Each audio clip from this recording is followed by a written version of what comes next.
Up everybody in Instagram land, and welcome again for my final chat of Loose Lips. It is going to be with Matt Bowman, lead singer of Pigeon Detectives. If you want to check out any of my previous chats today, you can. They are on my current lives as we speak. So it's Clayton Donaldson, captain of Bradford City. Also spoke with David Kiss, DJ and booker of clubs House of Yes in New York. Matt sent me a request, so I'll link you up. And the last live I just did was with Chappers.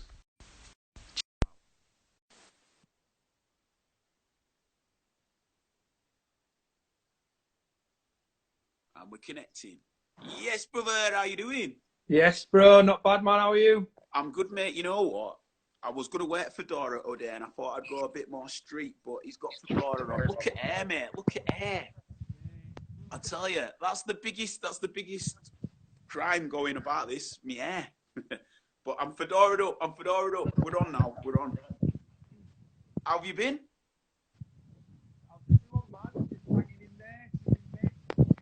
Sorry, mate, your volume's a bit. Ah, here you go. Say that again, sorry. Can you hear me now? Yeah. Yeah, I think I was covering the microphone. Tend to do that. Mate, it's not like you hold a mic for a living. I smash them up for a living, mate. Don't know about that. Yeah, how have you been?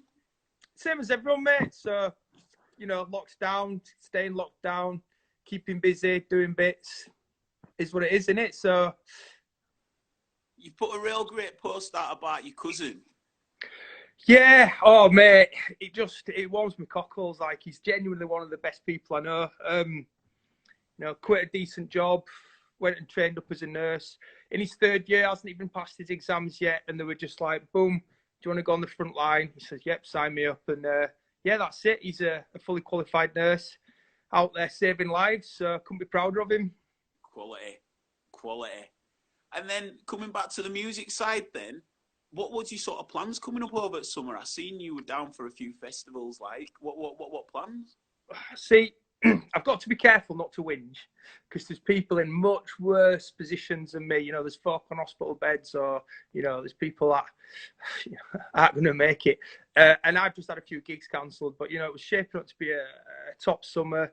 Festivals all over the place. I mean, I don't have a watch, so I can't check the date. But I reckon I should have been in Austria as we speak, playing at Snowbombing. Yeah.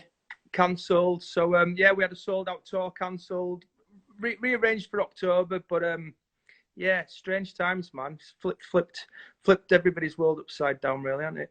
Are you using this time to be creative with the writing side? I know just before this all happened, you were on with your writing. And did you change your name, your side project? That properly threw me, that.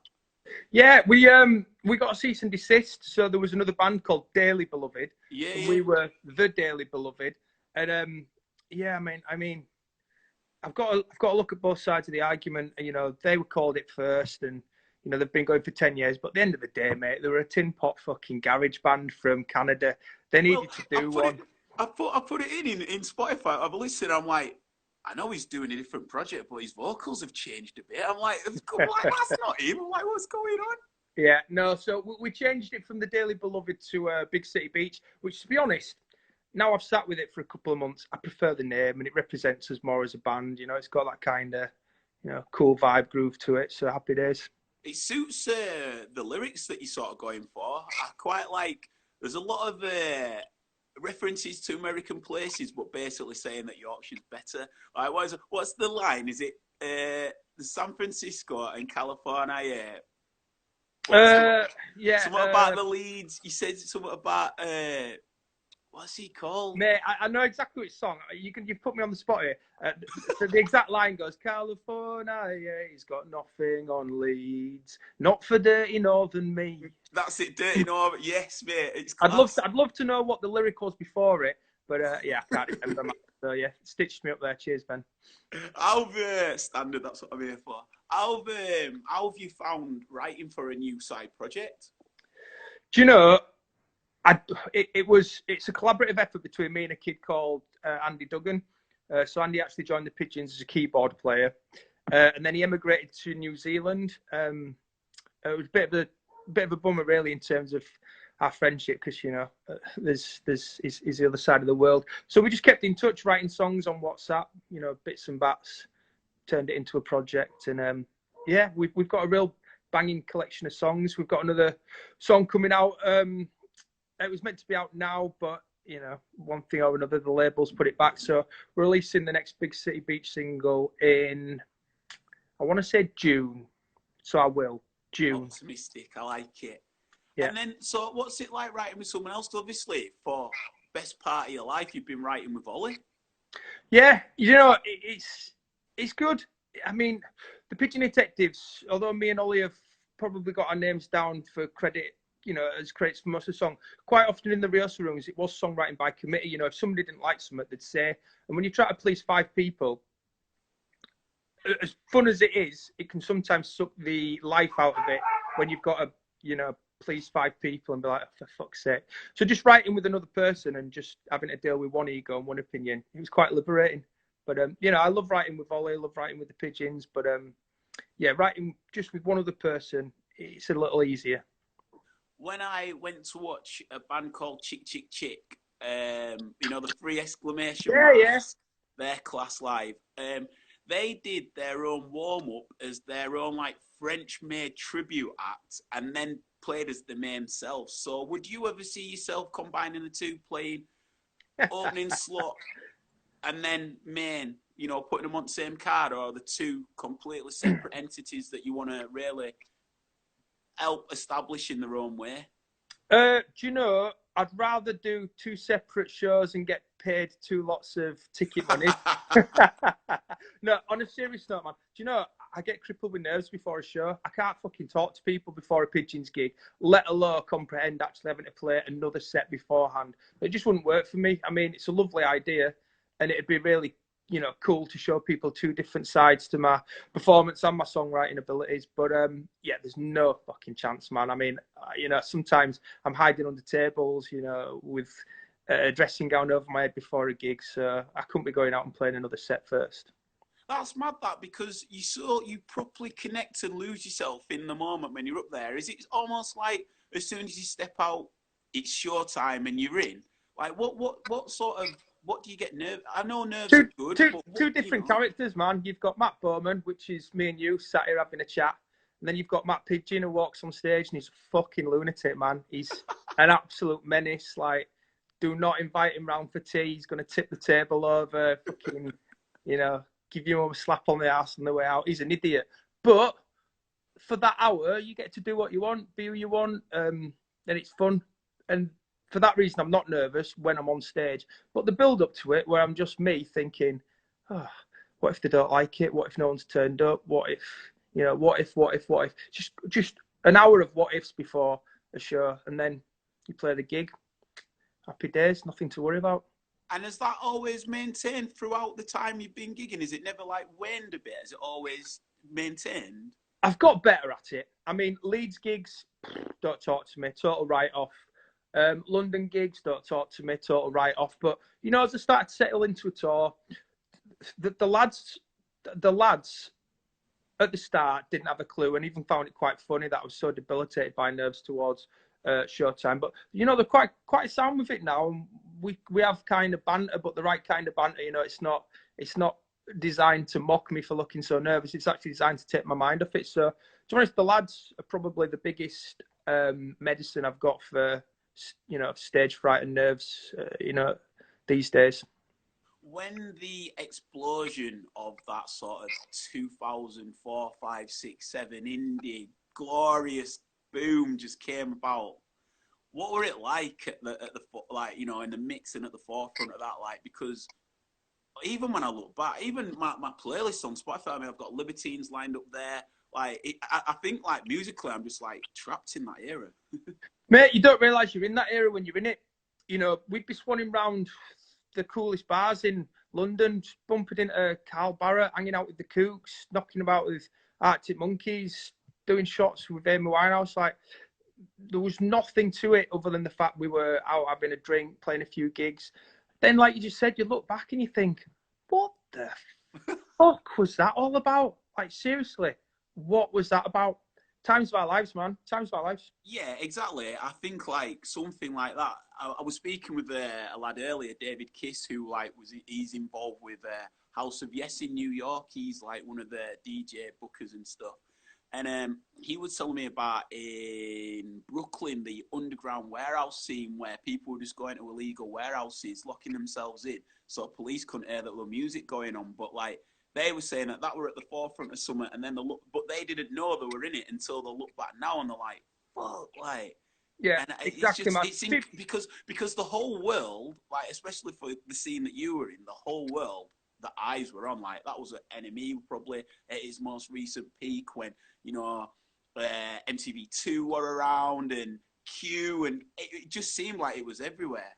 Yeah, we'd have a day in London, and I remember in one day I did Brown Couch with Zane Lowe, Top of the Pops 2 pre-recorded Christmas special, and then shot over to BBC Studios to do Nevermind the Buzzcocks, and we were just like, yeah, what of it? This is what should be happening. And in reality, we were just some fucking punk band from Leeds, that went on tour with the Kaiser Chiefs. But like you said, the eyes of the world were on Yorkshire, Leeds at that time. So if you were half good and had a bit about yourselves, it's a good time to be about. What do you put the longevity of the band to? Probably me. Do you mean that, or are you saying that straight? The way you kept that straight laced, then I was like, I've just laughed at him for some. No, mate. Sorry, pal. I made that difficult for you. No, fan base. Always fan base. Every interview I do, I'm like fans. We've got a fan base that we made part of the Pigeon Detectives when we first started. We're an approachable band. We're 5 lads from Yorkshire. We'll make time for people before a gig, after a gig, during a gig. We're not stood up there posing and thinking this is our time. We're well aware people have paid for the tickets. Well aware this is their night out of the month or the week, and we bring them into the fold and make them a part of the show. So I think the longevity of the band is we've always been accessible. We put on a cracking live show, if I do say so myself. And we've always been, about kind of making it a joint experience when you do come watch the band play live. Do you think Big City Beach will be different in its energy? It had a bit more of a groove. It had a bit more of a, a head noddy like, shoulder like, We've already taken it out on the road, mate. We went and supported some pals with Reverend and the Makers, and they did a best of anniversary tour. So I just kind of rung John and says, all right, John, a quick favour to ask. And yeah, they took us out on tour. So our first ever gig was Nottingham, Rock City. No, yeah. Nottingham. Is it Rock City, the big one? It is Rock City. Yeah, so we played at Rock City for our first ever gig in front of 2,500 people. Yeah. Yeah, just, bossed it. Then we went to Manchester Academy, Sheffield Academy, Electric Ballroom in London, and these were our first ever gigs, practically unrehearsed. But your persona, is it, because obviously we've said there's Pigeon Matt, I don't see these tunes being quite Pigeon Matt. I see them being like groovy Matt or like... Mate, it was bizarre. It was like some sort of sexy, hairy lizard kind of fucking bizarre, like shaking my ass. Yeah, exactly. Hip thrusts. But it's a groovier kind of vibe. It's more of a shuffle and a bounce, more of a kind of a... So, yeah, I mean, totally different performance. It certainly wasn't a Pigeon Matt performance, It was something else, but just as enjoyable. And then, so do you feel like... I think there's a bit of a continuation with some of the 2 songs that I've heard on Spotify. When it comes to the videos, do you feel like there'll be a continued angle with the videos? We're actually recording the videos. We're in the middle of them. We were going to start drip feeding them out, so we're actually going to retrospectively record them. And yeah, I mean, the guy I'm making them with, Andy, he's a videographer by trade. So I mean, he's just so cool with the camera. And I'm just going to basically leave it to him, be in them as little as possible. We're going to film him in New Zealand as opposed to Holbeck, so we look like absolute fucking ballers. And yeah, hopefully they'll be coming out, next couple of months, drip feed them out. Is it something where, is it going to be an EP album project? Are you building up to an album? Yeah, we've got material for an album. It's difficult getting together when one lives in England and one lives in New Zealand. So we've got material for an album. We've got one singer one single that's absolutely killer. I won't say what it is yet, but the record label are just kind of try to find the right time to release that for maximum impact. And when we've got a solid plan, you know, a lot rests on when Andy can get back and do support tours and stuff like that. So it's one of those things where it's going to be bubbling under the surface for quite a long time. Then suddenly we'll just go, boom, there's your album. Here's a tour. See you at the festivals. You know, all the while I'm still doing the pigeons thing. So, you know, talk about being greedy. Was that something that you think has added to the longevity of pigeons as well? Like, were it something that we're building inside a bit that you wanted to be creative, another creative outlet, and the two have benefited off that? No, not really. The two totally separate entities. I mean, if anything, I'd think sometimes I didn't really get the respect from the rest of the Pigeon Detectives as a songwriter, despite being at the heart of the songwriting for a decade. It tended to, because I'm not a musician by trade, so I tend to tinker on the guitar. I tend to finish verses that Ollie might have written. You know, I tend to throw a chorus in. That might be the main part of the song, but because the song wasn't my inception, possibly don't get the credit I deserve. Not within bigger circles, but within the band. So it was almost like a bit of a resentful, fuck it, I'll do it by myself then. But it then changed from being kind of a negative thing to just being a real positive. Do you know what? The pigeons are happy for me to go off and do something new. Maybe I was wrong in terms of not getting the respect I wanted as a songwriter in that. And I'm just managing to do both projects side by side now, and probably happier musically and band-wise now than I've been in maybe 9 years. No, not that long. Yeah, certainly like the last 3 or 4. Is there any moments that really do stand out along the journey of the pigeons where you were like pinching yourself? Mate, so many. Do you know what? I think you have your big seminal ones, Glastonbury, main stage at Leeds, walking around to my mum's house with a platinum disc and saying, bang that on the wall, Sue, there you go. You know, they're all big moments. But more recently, just 12 years, 13 years, 14 years later after the first gig, still playing big gigs, you know, still playing big festivals. And I think we appreciate it more now. We know it won't last forever. We know it's not a given that we're going to get to play all these festivals next year. And I think we just enjoy them so much more. We get on better than we have done in a long, long time, because we're not constantly working, because we're not, do you know what? Because we've not made or released any music recently. We're not in that kind of, you know, really frictious atmosphere where everyone's trying to compete for, you know, power or opinions. Or we just go play fucking gigs, man, and it's absolutely brilliant. I love it. Incredible. I know you've got to shoot, so I won't keep you much longer, brother. I think for me, what I love about it is the energy. It is that connected part when you are out and about there, and you have some silly, iconic images that are about, man. Some mad photos that are there. I mean, what's that like when there's a lot of photos that are super catch you in the moment of just like losing yourself in that gig. So like, you know, transfer for a minute into Pigeon Matt and talk us through the eyes of Pigeon Matt. Mate, I absolutely love it when people send me the photos and when photographers come up to me after gigs and say, oh, fucking hell, look at this. But what you've got to remember is I've probably played 500 gigs. You know, the amount of times a photographer comes up to me and he's like buzzing and he's like, fucking mate, I've caught the ultimate picture. I think I know what picture you're going to show me here. You're showing me jumping off the drum kit with my legs apart like that, hair flopping about, microphone in the air. I'll humour him. He goes, mate, you won't have seen a picture like this. Go on, show me. Shows me. I go, fucking hell. How did you manage to capture me jumping off the drum kit like that with my legs in the air? Like, fucking mate. Trademark that. It's like Jordan. It's like Air Jordan. Yeah, but I've seen that picture 200 times. I mean, don't get me wrong. It's a good picture. You know, it's a good move. But yeah, I've seen it showed to me by more than my fair share of photographers in my time. Well, we'll see more of the hip shaking in your new project, I'm sure. That'll be a new hip thrust photo to be captured. Absolutely. I mean, go check out the Big City Beach Instagram, man. There's some real cool live shots on there. And we're going to start uploading little bits and bats of acoustic stuff. Do you know, we've been lazy on the Pigeons Instagram recently as well. I think this COVID-19 and the fact we had to rearrange the tour took the wind out of our sails. But me and Ryan have been chatting about getting on and doing some kind of, you know, Instagram live thing, Q&A thing to fans, some sort of. So, yeah, check out both Pigeons and Big City Beach Insta and see where we end up after all this, eh? Yeah, definitely. And I think the lives will really work as well. You know, I've seen a lot of people who've been doing the lives. My boy Adam French, who I had on over a week, he's been doing lives and it's been working. So, yeah, it'll be interesting to see. Maybe Awesome. that's where you can correlate the two worlds. Yeah, absolutely. See what happens.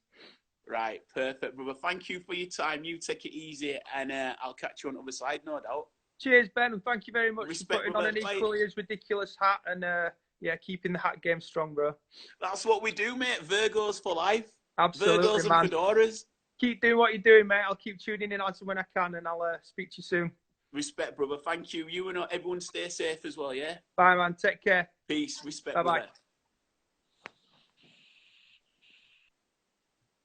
So there we are, final chat of the day, and that was with Matt Bowman, lead singer of Pigeon Detectives, and also chatting to us about his new project, Big City Beach, which do check out. There's a couple of tracks on Spotify. Get on amongst them. They've got a bit more of a groove about them. Definitely toe tappers. So shout out Liam Giddens, who knows the score already. So yeah, man. Thank you for everybody who's tuned in today. If you don't know what this is Loose Lips. It's a good vibes only chat show. My guests today have included Clayton Donaldson, who is the captain of Bradford City, who spoke to him about his football career. David Kiss, who is a DJ and booker for infamous New York club House of Yes, which is incredible, phenomenal place. Have a look on there online about it. And then the last one that I did just before Matt was Chappers. So Matt Chapman, who is the host of Match of the Day 2 in the NFL show, and this week on NFL. So go check those out. They are up there. And not only that, all the videos I'll be uploading onto YouTube so you can watch again at your own leisure. But other than that, thank you all for tuning in. Thank you for any of the comments that you've left. I'm Ben Random. This Loose Lips is designed to help you all forget the situation that we're in and to help you captivate and transport your mind to another place. So I hope we've played our part in doing that today. Peace and light to you and yours. Stay indoors, and I'll see you on the other side.